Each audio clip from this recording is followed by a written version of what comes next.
Pán Chmelár, vaša minúta, nech sa páči.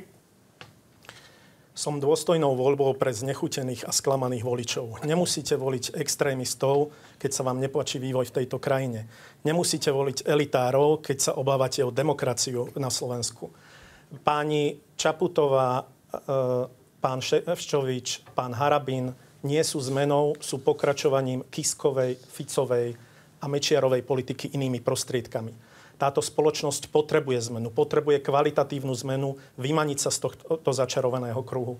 Ponúkam Slovensko, ktoré síce nikdy nebude mať silu ako veľmoci a veľké ríše, ale vždy môže inšpirovať, vždy môže byť poslom dobrej vôle, môže sprostredkovávať mierové rozhovory, môže byť lídrom v inováciách a v zavádzaní takých foriem demokracie, ktoré pomôžu ľuďom.